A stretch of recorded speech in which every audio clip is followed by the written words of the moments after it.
Hello dear all. आज एक बहुत ही कॉमन टॉपिक पे डिस्कशन करेंगे। ये बेसिक टॉपिक है, इसके ओपीडी आईपीडी सब में बहुत पेशेंट्स मिलते हैं। यूजी में इम्पोर्टेंट टॉपिक है, पोस्ट ग्रेजुएशन में very common topic. Every day we see a patient of abnormal uterine bleeding. तो मैं बेसिक अप्रोच बताऊंगी, जब ऐसा पेशेंट आएगा तो हम कैसे अप्रोच करेंगे, इन्वेस्टिगेशन क्या कराएंगे एंड ट्रीट कैसे करेंगे उस पेशेंट को। सबसे पहले तो कॉजेज़ पे आ जाते हैं। एबनॉर्मल यूट्राइन ब्लीडिंग का जब पेशेंट आता है, मेनली एबनॉर्मल यूट्राइन ब्लीडिंग है क्या। As you all now, abnormal uterine bleeding का एक्चुअली डेफिनेशन होती है फिगो क्राइटेरिया के अकॉर्डिंग। मेंसेस डिरेंजमेंट रहता है, जैसे कि अगर किसी को फ्रिक्वेंट मेंसेस हैं और लेस देन 28 डेज पे किसी को मेंसेस आ रहे हैं या फिर हेवी फ्लो के साथ आ रहे हैं, तो उसको एबनॉर्मल ब्लीडिंग की कैटेगरी में हम पुटअप कर सकते हैं। ये मैं बाद में डिस्कस करूँगी, इसका अलग से एक क्राइटेरिया है, मेंसेस के अकॉर्डिंग डेफिनेशन है एबनॉर्मल ब्लीडिंग की, जो मैं बाद में डिस्कस करूँगी। एक्चुअली इसके कॉजेज़ होते क्या हैं, इसको हम एक निमोनिक से याद करते हैं। पाम कोइन निमोनिक है, जिसमें पाम एनाटॉमिकल कॉजेज़ को डिफाइन करता है। जो कोइन है उसमें जो एनाटॉमिकल कॉजेज़ नहीं है, जैसे एंडोक्राइन डिसफंक्शन की वजह से ओव्यूलेटरी डिसफंक्शन हो जाए पेशेंट को, या फिर एंडोक्राइन एबनॉर्मलिटीज़ हो जाए, या फिर कोएगुलोपैथी हो जाए, उसमें कोइन कॉजेज़ में आते हैं वो।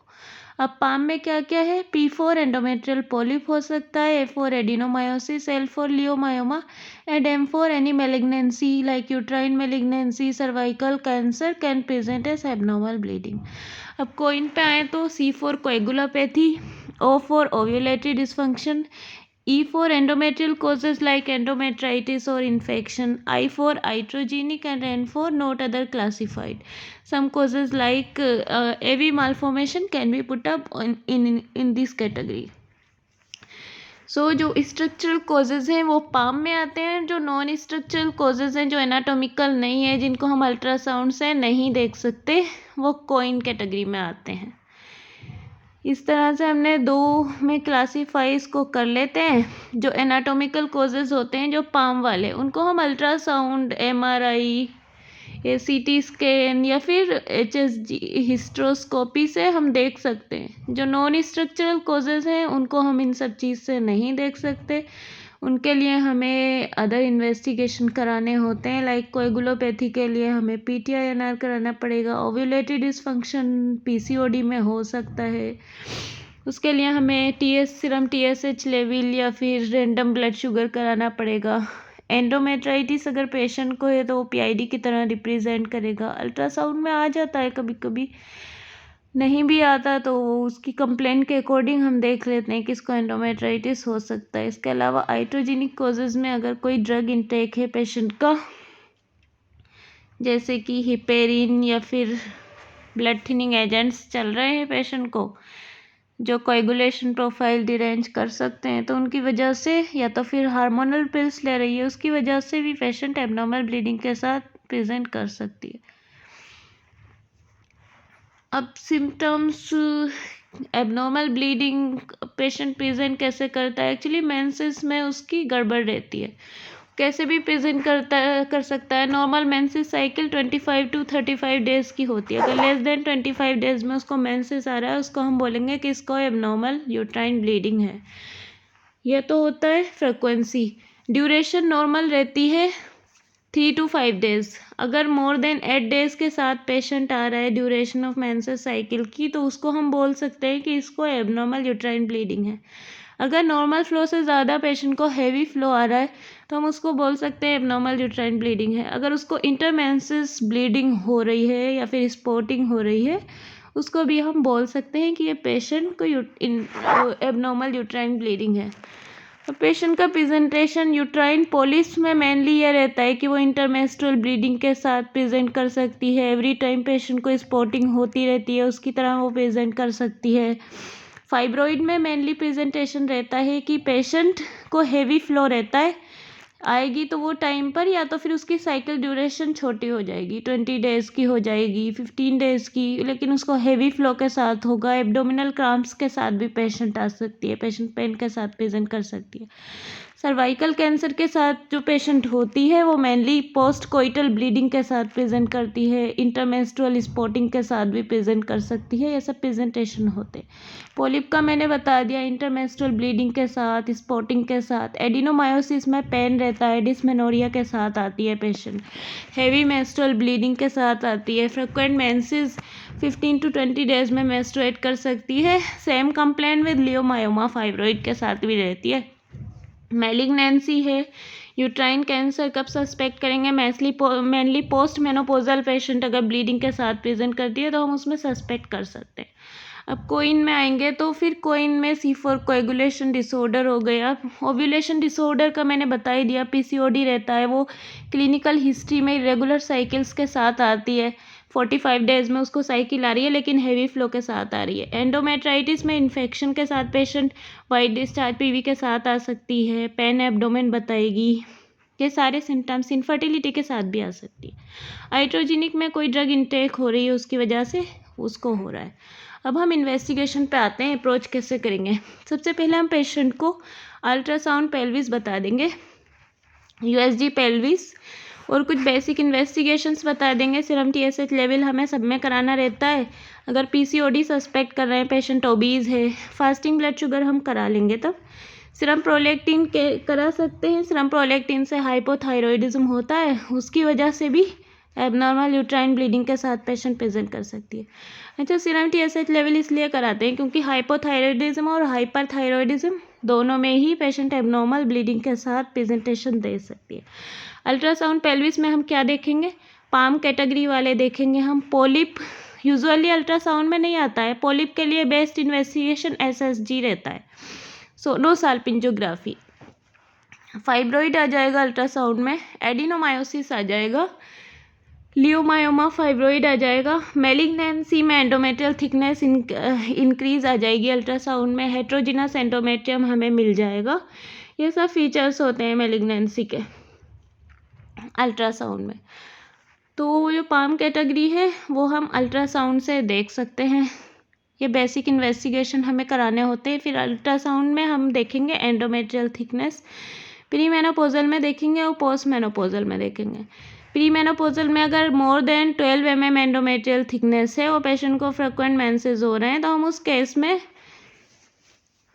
एंडोमेट्रियल बायोप्सी के लिए पेशेंट को प्रेस्क्रिप्शन दे सकते हैं। अच्छा, पहले मेडिकल ट्रीटमेंट देते हैं प्री मेनोपोजल में। अगर पेशेंट हाइपरटेंसिव है, उसके साथ साथ डायबिटीज़ मेलाइटस भी है, तो उस केस में हम सस्पेक्ट कर सकते हैं कि इसको एंडोमेट्रियल कैंसर हो सकता है।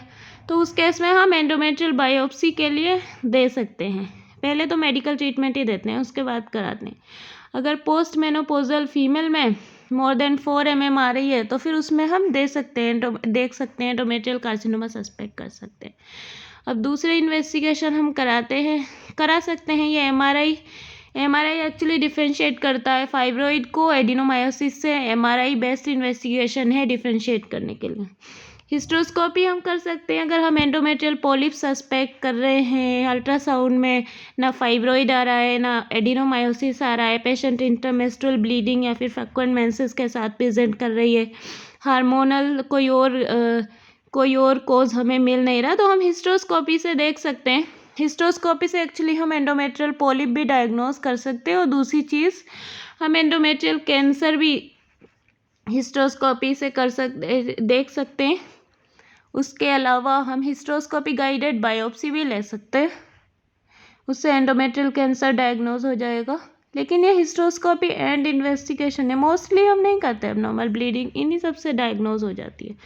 अब जो अल्ट्रासाउंड कराते हैं ये मैंने पहले ही बता दिया, इससे हम एंडोमेट्रियल थिकनेस देखेंगे, fibroids, polyps, adenomyosis rule out करेंगे। PID भी अल्ट्रासाउंड में आ जाता है। अल्ट्रासाउंड में PID के फीचर्स होते हैं कि पाउच ऑफ डगलस में हमें फ्लूइड मिलता है, एंडोमेट्रियल थिकनेस इंक्रीज मिल सकती है, एंडोमेट्राइटिस में पेशेंट पेन के साथ प्रेजेंट करती है, वाइट डिस्चार्ज PV के साथ प्रेजेंट करती है, उसके साथ साथ वो हैवी ब्लीडिंग के साथ भी आती है। तो इससे हम सस्पेक्ट कर सकते हैं कि पेशेंट को PID हो सकता है। ये अल्ट्रासाउंड फीचर्स हो गए। अब एंडोमेट्रियल थिकनेस हम देखेंगे, वो मैंने बता ही दिया। प्री मेनोपोजल में मोर देन 12 mm है तो हम एंडोमेट्रियल बायोप्सी करेंगे। एंड पोस्ट मेनोपोजल फीमेल में अगर मोर देन 4 mm की एंडोमेट्रियल थिकनेस है तो फिर हम एंडोमेट्रियल बायोप्सी के लिए देंगे। अब आगे मैं दिखाऊंगी कि कुछ नीड फॉर एंडोमेट्रियल बायोप्सी हमें किन में कराना है, इंडिकेशंस ऑफ एंडोमेट्रियल बायोप्सी क्या हैं। अगर एज लेस देन 35 ईयर्स है, पेशेंट को कोई हाइपरटेंशन में डायबिटीज़ की हिस्ट्री नहीं है और endometrial thickness less than 10 mm है अल्ट्रासाउंड में और पेशेंट AUB के साथ प्रेजेंट कर रही है, तो एंडोमेट्रियल बायोप्सी की हमें कोई नीड नहीं है, हम उसे मेडिकल ट्रीटमेंट दे सकते हैं। अगर वो मेडिकल ट्रीटमेंट से नहीं सबसाइड करता उसका एबनॉर्मल यूट्राइन ब्लीडिंग, तभी हम बोलेंगे कि हाँ ठीक है अब इससे सबसाइड नहीं कर रहा, अब हम एंडोमेट्रियल बायोप्सी करा के देख लेते हैं। अगर मेडिकल ट्रीटमेंट से ठीक हो जाता है पेशेंट तो फिर ठीक है, फिर वो हम endometrial biopsy less than 35 years में कराने की ज़रूरत नहीं होती है यूजुअली। अगर मोर देन 10 mm की या मोर देन 12 mm नया क्राइटेरिया है, मोर देन 12 mm की एंडोमेट्रियल थिकनेस आती है तो उस केस में एंडोमेट्रियल बायोप्सी पेशेंट की करा सकते हैं, एंडोमेट्रियल कैंसर रूल आउट कर सकते हैं एंडोमेट्रियल बायोप्सी करा के। अगर मोर देन 35 ईयर्स की फीमेल है या फिर पेशेंट में हाइपरटेंशन या डायबिटीज़ मेलाइटस की हिस्ट्री है, अल्ट्रासाउंड हमने कराया मोर देन 12 mm आ रहा है and patient is more than 35 years, उस केस में एंडोमेट्रियल कैंसर रूल आउट करना ज़रूरी हो जाता है, क्योंकि एंडोमेट्रियल कैंसर के रिस्क फैक्टर्स होते हैं हाइपरटेंशन, डायबिटीज़ मेलाइटस, अल्ट्रासाउंड का क्राइटेरिया मोर देन 12 mm है इन प्री मेनोपोजल फीमेल, तो ऐसे केस में हम एंडोमेट्रियल बायोप्सी के लिए दे सकते हैं पेशेंट को। अब आते हैं पोस्ट मेनोपोजल फीमेल में। पोस्ट मेनोपोजल फीमेल कोई भी हो, अगर वो एबनॉर्मल ब्लीडिंग के साथ आ रही है, हमें उसके एंडोमेट्रियल बायोप्सी करानी ही करानी है। दूसरी चीज़, अगर पोस्ट मेनोपोजल फीमेल में endometrial thickness more than 4 mm की आ रही है तो हम सस्पेक्ट कर सकते हैं कि पेशेंट को एंडोमेट्रियल कैंसर हो सकता है, उस केस में हम एंडोमेट्रियल बायोप्सी करा लेंगे। So that is all. That is the indications of endometrial biopsy in premenopausal as well as postmenopausal female. Now coming to the treatment, what to give the treatment of a patient of abnormal uterine bleeding. So treatment depends upon the cause and age factor and many more other factors. Like if the cause is endometrial polyp, then endometrial curettage or hysteroscopic guided curettage of the endometrium and polyp removal, polypectomy can be the treatment mode of choice. If the cause is leiomyoma or fibroid uterus, then we can undergo myomectomy as well as hysterectomy if the family is complete and the patient is willing for the same. And myomectomy if the patient presents with infertility or abnormal bleeding and her family is not complete, then we can go with medical treatment for fibroid uterus, also myomectomy also. If patient is of adenomyosis, then one option is adenomyomectomy, one option is medical treatment, and one option is hysterectomy. Adenomyomectomy can be performed in patients of infertility as well as abnormal bleeding, and hysterectomy can be performed if the patient's family is complete and she is willing for so. And medical treatment can also be given if the uterus is not so bulky and medical response is good, then we can give medical treatment also for adenomyosis. For malignancy, the treatment is wide. First we have to do hysterectomy, which may be radical hysterectomy, followed by radiotherapy and chemotherapy we have to give. So depending upon the cause, the treatment varies, and according to the age of the patient, treatment varies. Treatment I will be discussing further on in next slides. Thank you so much. That is all. A short discussion on topic of abnormal bleeding.